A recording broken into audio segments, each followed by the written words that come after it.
poor people used to know very little about what wealth looked like or what it meant to be wealthy. But today, everybody's exposed to wealthy lifestyles on social media every single day. And so, well, what do we do when we see somebody that has something that we don't have? Well, we compare ourselves, and eventually we might think, well, I want that too. And some people will say, well, that comparison and that dynamic that social media creates is super toxic. I'm a little bit like, well, it's a natural development of our current state of technological development and where humanity and civilization currently is. Comparison can create productivity. It can produce productivity as a result of, well, that simple notion of, well, they have that, I don't, that's unfair, I want it too. And as the old saying goes, seeing is believing, right? I'm currently in Indonesia.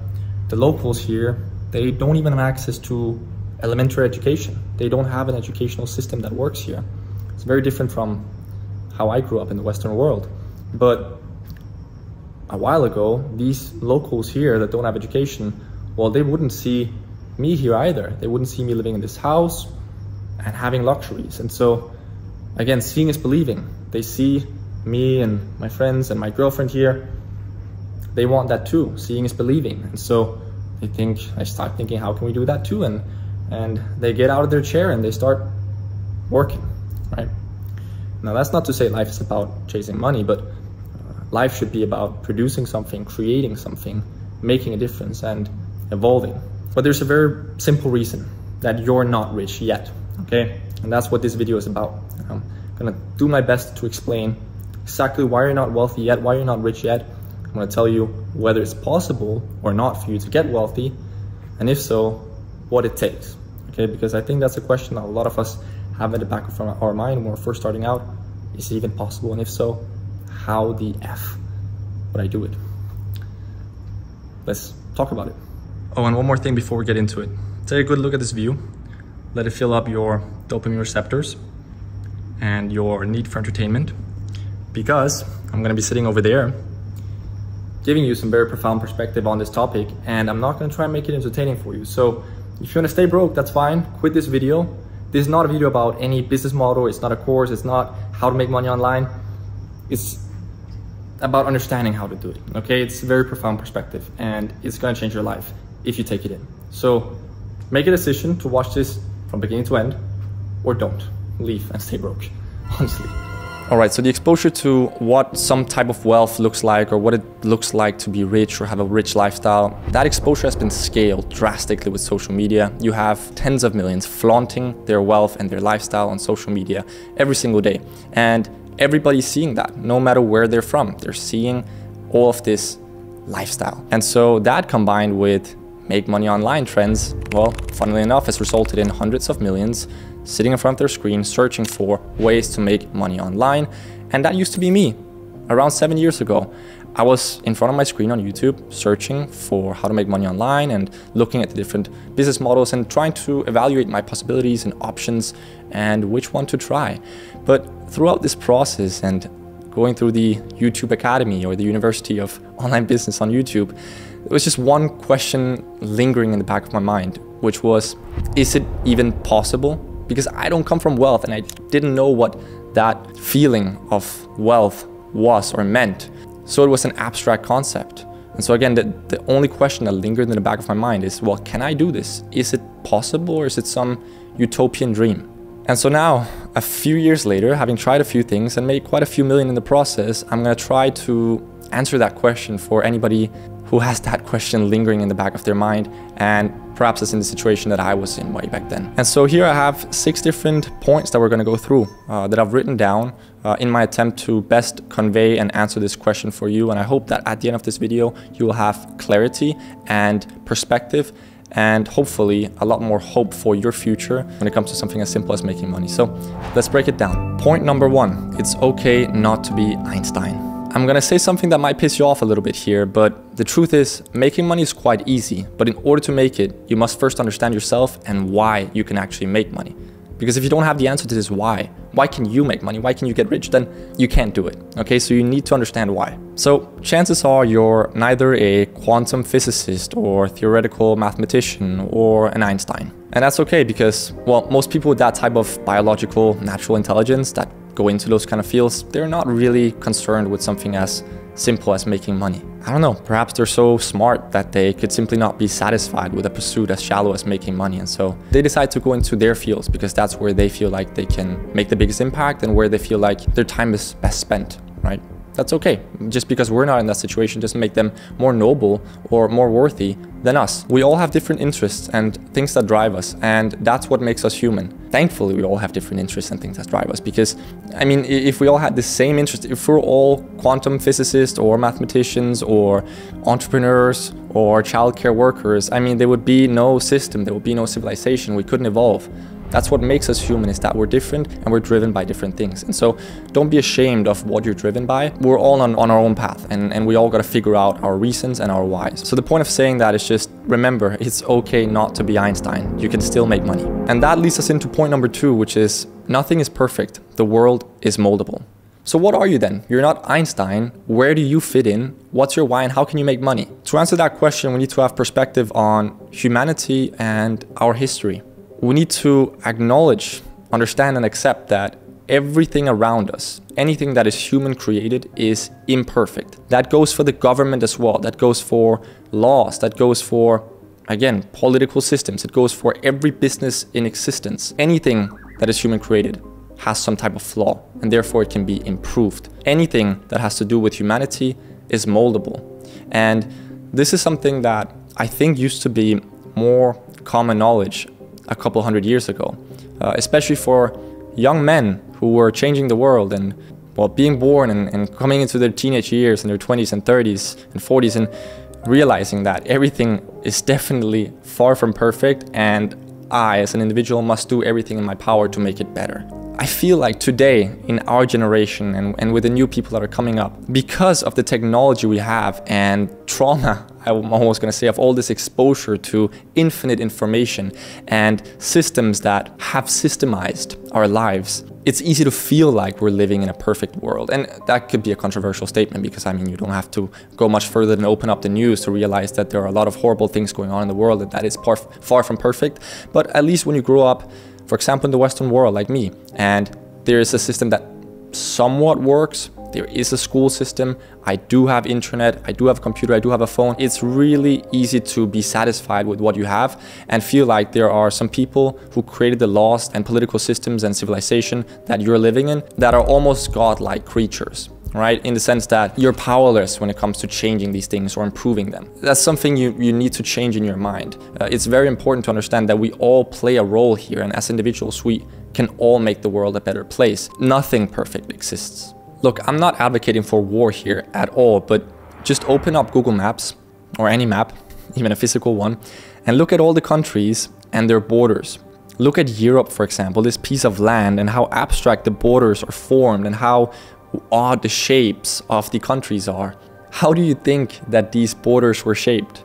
Naturally? Do you think that we woke up and there was a map with these borders? No, these borders have changed through hundreds, thousands of years by people waking up and deciding their ideology was better than the others. And so if we couldn't align on it, well, then we're just gonna have to fight each other. Now, again, I'm not advocating for war or for fighting each other. I think it's a pretty primitive act. And I think that we can move forward in ways that are much more efficient than fighting each other, okay? I think it will be much more efficient for us to explore ways of cooperating and agreeing on things and using our efforts, our energy, our technology, our resources to create more and to cooperate so we can evolve instead of using those aforementioned things to fight each other. I mean, it's a waste of time. That being said, everything around you, every business, every government, every nation, every house, everything is a contemporary solution. It's the best current bet we have at something that functions. Everything is formed as a result of hundreds of years, thousands of years of development and culture that comes together to shape what you have in front of you right now. And now it's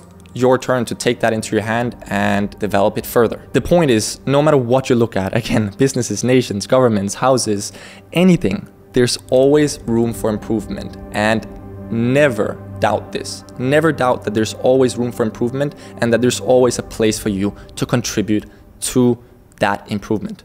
Here's the caveat though, or here's the problem that a lot of you are probably experiencing and that I used to experience every single day that made me so existential about my life is, as individuals with limited experiences, limited perspective, it's hard to grasp and understand that we can actually make a difference. It's so easy to feel so small, especially in this world with the current state of things. I mean, imagine you woke up 1,000 years ago and everywhere you looked, everything was just effed up. Everything was messed up. I mean, it would have been easier for you to feel worthy of making a difference if everything in front of you was effed up, messed up, right? No system was working. Then you don't need much education or perspective to understand, okay, I can make a difference here because things are everywhere I look, nothing works. So let's just try and make one thing work. But today it's different. I mean, a lot of things work. I mean, of course, depending on where you live in the world. But for example, again, if you're living in the Western world or if you have access to common technology, internet, and live a decent life, well, there's a lot of things that work.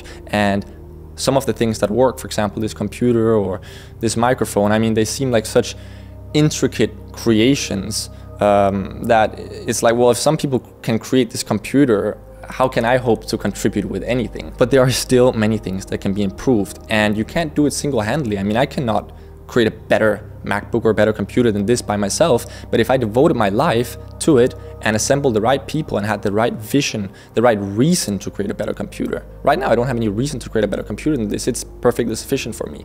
But if I could find a problem and thus the right reason to create a better computer, I'm sure I could do it. It would just take a strong enough why.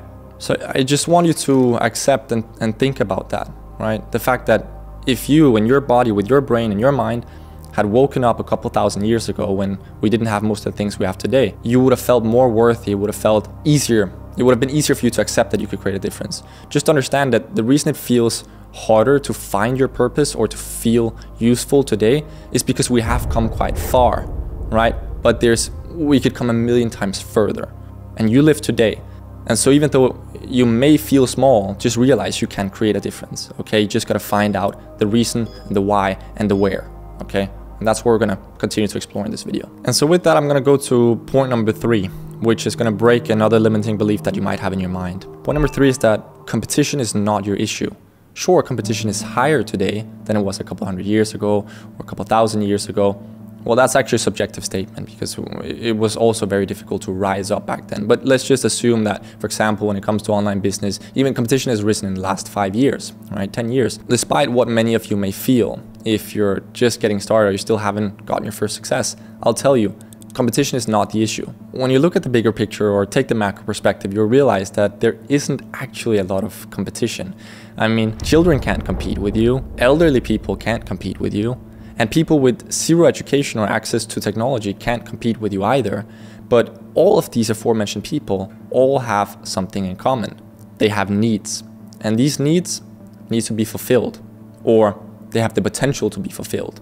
And that's where entrepreneurship comes in. People have needs, people have problems, and entrepreneurs identify those things and they solve them. They provide a means to an end. So there are billions of people that have needs and desires, but that could never hope to compete with you. Think about that for a second. Think about the position that puts you in. Just again, we're talking about something as simple as making money. There are billions of people with needs and desires that could never hope to compete with you. Well, if you're in the group of 99% of people who are watching this, then you're in that situation. Take that in. Now, don't get me wrong here. Just because there are billions of people that can't compete with you, that have desires and needs, it doesn't mean that we should exploit them or oppress them. Quite the opposite. It means that there's a possibility here for you to create something to fulfill those needs and desires so that those people whose needs and desires you have now fulfilled can start doing the same for others and for the next generation. For me, business is about enabling people. Making money is about enabling people, creating value, allowing for humanity to continue its development. You can't predict how the next generation or the people whose needs and desires your future business will fulfill, you cannot predict what kind of businesses they're going to go on to create. That's their destiny, that's their mission, that's their purpose. You shouldn't try to control it either. All you can do is your best right now to enable people to figure out how to do their best to enable more people. And so once again, that's why entrepreneurship is a thing. Entrepreneurs use their free mind to think creatively about how to create solutions for problems or for needs. And their ability to get rich will depend entirely on how good the solutions they then create are, how big of an impact and a difference their solution to any existing problem can create. Now, I know what you're probably thinking right now. This is not helping me. This is only making me more confused about, can I do this? This might make you feel even smaller, but don't worry. I'm gonna make you feel very large and very important in just a second. Okay, well, at point 5, we're gonna talk about how do you actually find out how to do that? How do you find your path? But before there's a short point here, which is point number 4, and that is mediocre will not make you rich. Now, I just want to give you a little real life example here. Okay, if I open up my DMs on Instagram, I will literally find hundreds of messages. I'm not exaggerating, hundreds of messages per month of people writing almost the same thing, almost identical message requests for people providing the exact same service or product. There are the people who are saying, hey, I've just studied this course as an appointment setter. I was wondering if you have any open slots for setters on your team. I get hundreds of those per month. I get hundreds of messages saying, hey, I love your content. Have you considered doing short form content? If so, I can help you do this. Hundreds of those per month. I also get hundreds of messages saying, hey, just saw your video, love what you're doing. Have you considered starting a newsletter, or are you currently running a newsletter? If not, I could drastically help scale your revenue by managing your newsletter. These are just 3 examples of 3 different lines of work or entrepreneurship that I get hundreds of identical messages about on Instagram every single month. These are all aspiring entrepreneurs that are literally sending the same message, doing the same service as a million other people and not using any creativity in their work. They're not innovating. They're sending the same message, offering the same thing. They're not seeking to make a difference. They're just seeking to make a little bit of money, and that's okay. There's nothing wrong with mediocre. Just realize it's never gonna make you rich. Realize that these examples I just gave you, that's not entrepreneurship. That's self-employment. And that's a different thing. With most of these things, you're gonna make about the same as you could make in a high position at a job, right? But you're gonna have some location freedom, and that's cool. Again, if you just want location freedom and if you want to make about the same money or a bit more than you could in a job, then you can go for these things I just mentioned. But if you're searching for how to make money online, I'm guessing you kind of want to get rich, right? That's what we're talking about. Just realize mediocre is not going to get there. I cannot say this more honestly or in a more brutal way. You need to hear it brutally. Like, wake up. If you want to get rich, well, then stop doing mediocre shit. I'll give you another example. A couple of months ago, I posted a story on my Instagram saying we're looking for somebody to design our thumbnails. And so we did a little competition where we had a specific video that we're going to upload a couple days later. And so we allow people to submit their thumbnail design for that specific video. I recorded a Loom giving them guidelines, saying what the video was about. We gave them materials and screenshots that they could use.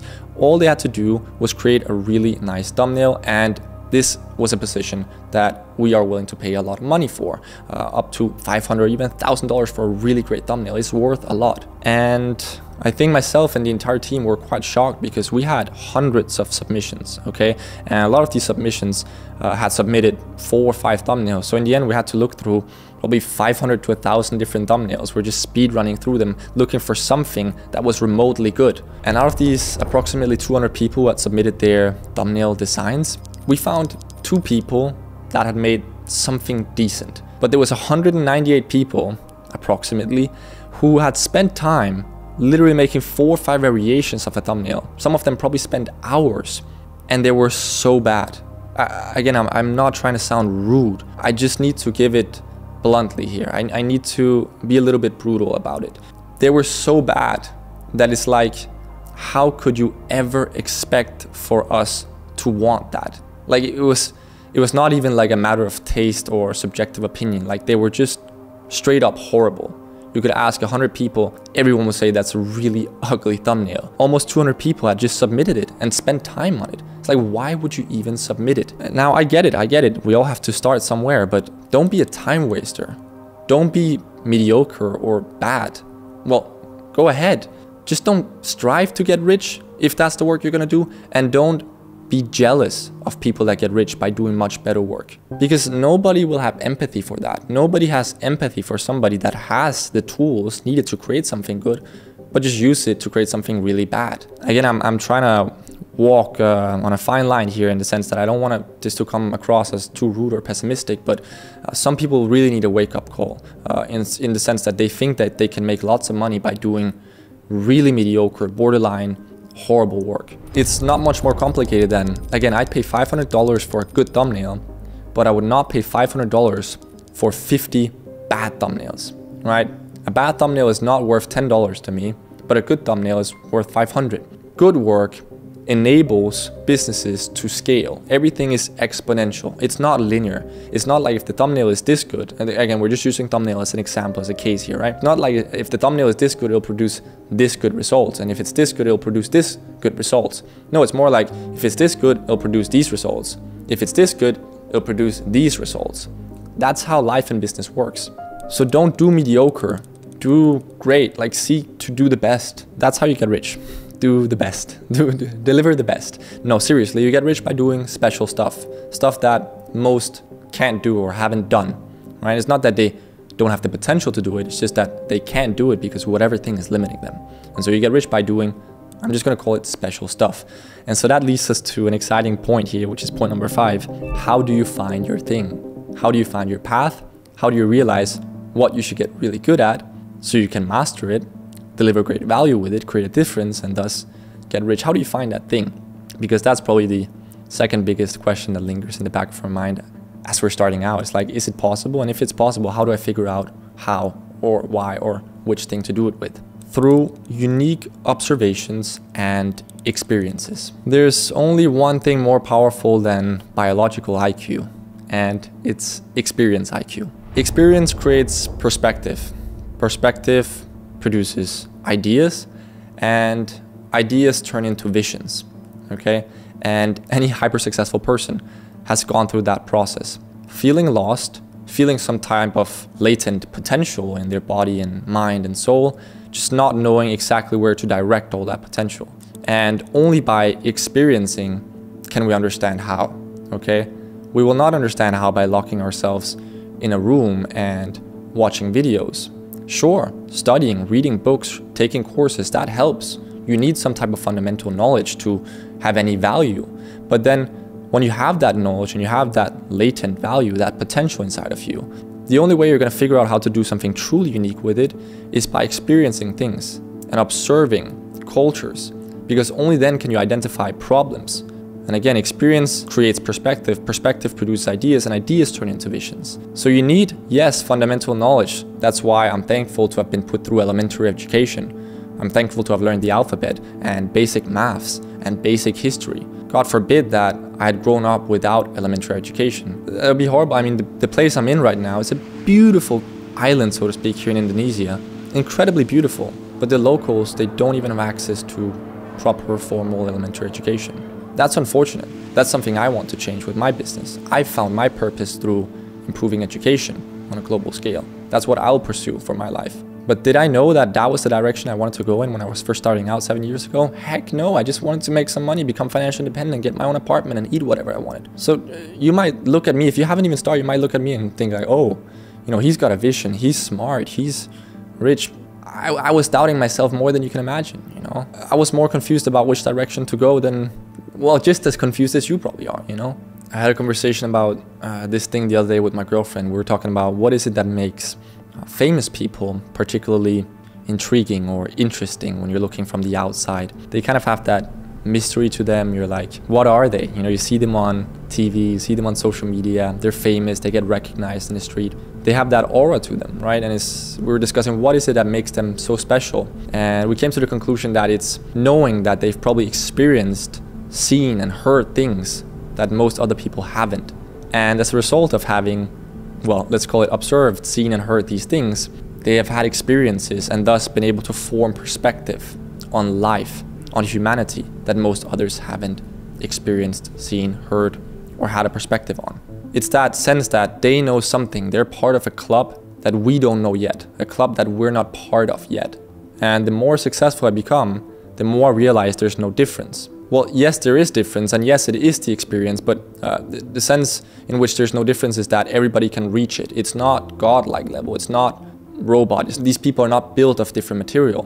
We're all built from the same, but Again, everything is exponential, nothing is linear, in the sense that 3 powerful experiences are perhaps 5 times more powerful than 1 powerful experience, right? So it all stacks on top of each other. It's all a snowball effect. And so go experience, go observe, go form perspective.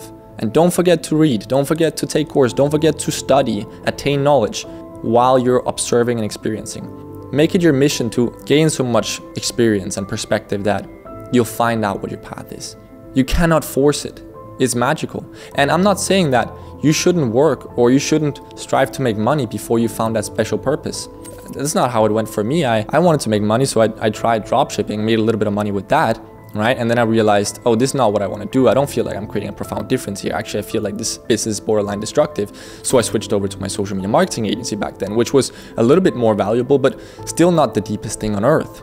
You know, it's like, okay, I'm doing social media marketing. At least the companies I'm doing it for now have good products. And so I'm creating some value, but it's not a very profound purpose. But through that journey, going from destructive to shallow to slightly valuable to realizing how I can create value, you must go through it. You must experience, because only through these experiences you gain perspective. And then eventually it comes to you.